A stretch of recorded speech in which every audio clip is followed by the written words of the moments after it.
दोस्तों, संसार में कितने प्रकार के पेड़ पौधे पाए जाते हैं, इसका कोई भी उचित उत्तर नहीं है, क्योंकि आए दिन वैज्ञानिकों को नए नए प्रकार के पेड़ पौधे देखने को मिलते रहते हैं। वर्तमान में विश्व भर के 38 शोधकर्ताओं के द्वारा अब तक 30 खरब पेड़ पौधों की खोज की जा चुकी है। मांस खाने वाले पौधों की बात की जाए तो ऐसे लगभग दुनिया में 400 से ज्यादा प्रजाति के पौधे पाए जाते हैं, जिनमें से 30 प्रजातियां केवल भारत में पाई जाती हैं। तो आइए आज की इस वीडियो में हम आपको दुनिया के 10 ऐसे पौधों के बारे में बताने वाले हैं जो कि मांस खाते हैं, जिन्हें देखकर आप हैरान रह जाएंगे। तो चलिए वीडियो को शुरू करते हैं, लेकिन उससे पहले ऐसी ही और वीडियोस देखने के लिए लाल कलर के उस सब्सक्राइब बटन को दबाकर चैनल को सब्सक्राइब जरूर कर लें। ब्लैडर वर्ड पौधे यूट्रिकुलारिया प्रजाति के पौधे हैं। ये पौधा छोटे छोटे कीट पतंगों का आहार करता है, जो कि एक बारीक पत्तों वाला बिना जड़ का पौधा है, जो कि पानी के अंदर पाया जाता है। इस पौधे की कुछ पत्तियां फूलकर थैली या ब्लैडर के आकार की हो जाती हैं।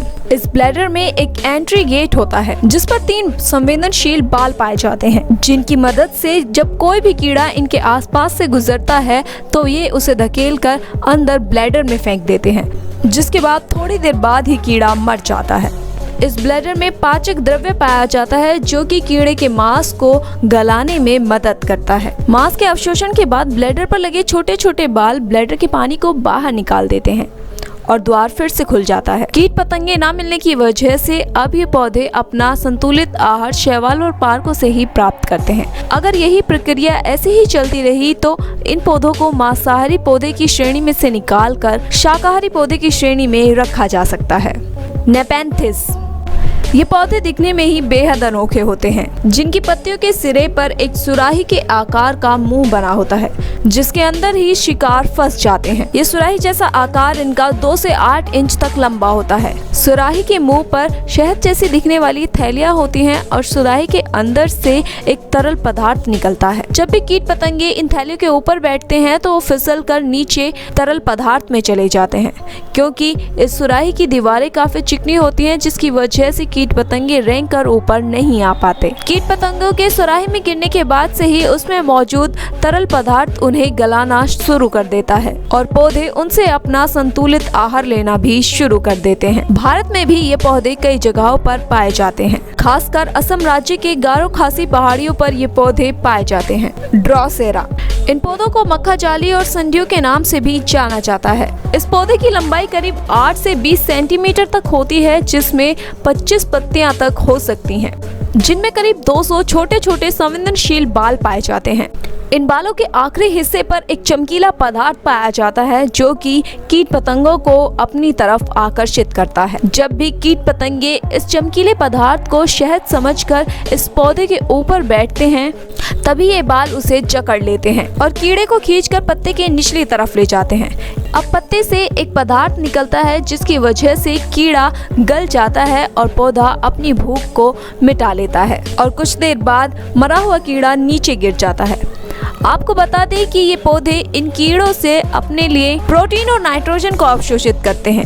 ये पौधे ज्यादातर उन्हीं जगहों पर पाए जाते हैं जहां पर नाइट्रोजन बहुत ही कम पाई जाती है।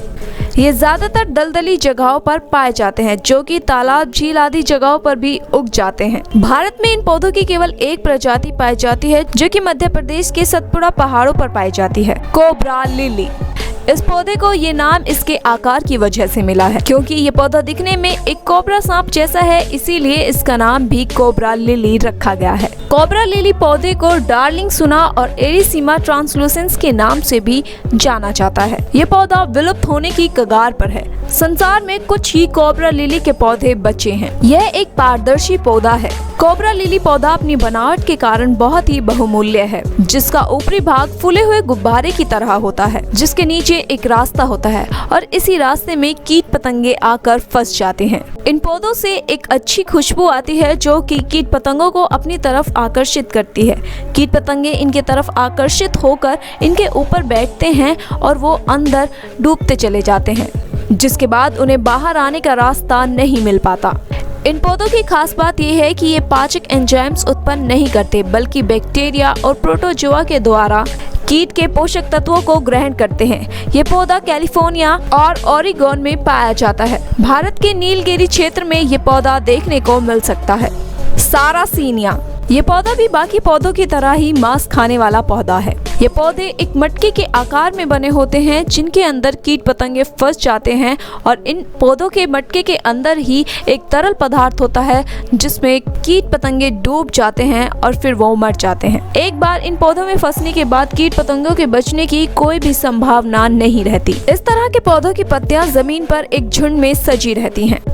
ये पत्तियां अपने रंग की वजह से काफी ज्यादा आकर्षित दिखाई देती हैं, जिसके रंग और इसमें पाए जाने वाले शहद को पाने के लिए कीट पतंगे इन पर बैठते हैं और फंस जाते हैं। पिनगुइकुला। तो चलिए अब देखते हैं अगले पौधे को।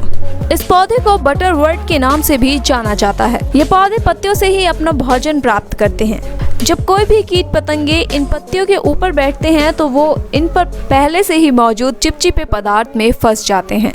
उसके बाद पत्ते धीरे धीरे बंद हो जाते हैं और कीट से पोषक पदार्थ प्राप्त करने लगते हैं। कीड़े से पूरी तरह से पोषक पदार्थ लेने के बाद ही पत्ता खुलने लगता है। इस तरह के पौधे भारत के ऊंचे इलाकों में पाए जाते हैं। कश्मीर से लेकर सिक्किम तक ठंडे दलदले इलाकों में काफी ज्यादा पाए जाते हैं। एल्ड्रोवांडा। ये पौधे पानी में पाए जाते हैं जिसकी वजह से इनमें जड़ें नहीं पाई जाती। इस पौधे की शाखाएं 5 से 12 सेंटीमीटर तक लंबी होती हैं, जिनमें छोटे छोटे जालीदार पत्ते होते हैं और इन्हीं से ये पौधे अपना शिकार करते हैं। जब भी कोई जलीय कीट इन पौधों के आसपास से गुजरता है तो ये पत्ते सक्रिय हो जाते हैं और उस कीट को अपने अंदर फंसा लेते हैं और कीट के इन पत्तों में फंसने के क्षण भर बाद ही ये पत्ते बंद हो जाते हैं और तब तक बंद रहते हैं जब तक ये पूरी तरह से कीट से अपना आहार नहीं ले लेते। ये पौधे पानी के अंदर ही नहीं बाहर भी अपना शिकार कर सकते हैं, जो कि सुंदरवन डेल्टा के लवणीय पानी में पाए जाते हैं। भारत में इस पौधे की केवल एक ही प्रजाति पाई जाती है। तो दोस्तों ये थे दुनिया के मांस भक्षी पौधे। आपको ये वीडियो कैसी लगी हमें कमेंट बॉक्स में जरूर बताइएगा। साथ ही वीडियो पसंद आए हो तो वीडियो को लाइक करें, ज्यादा से ज्यादा शेयर करें और चैनल को सब्सक्राइब करना ना भूलें।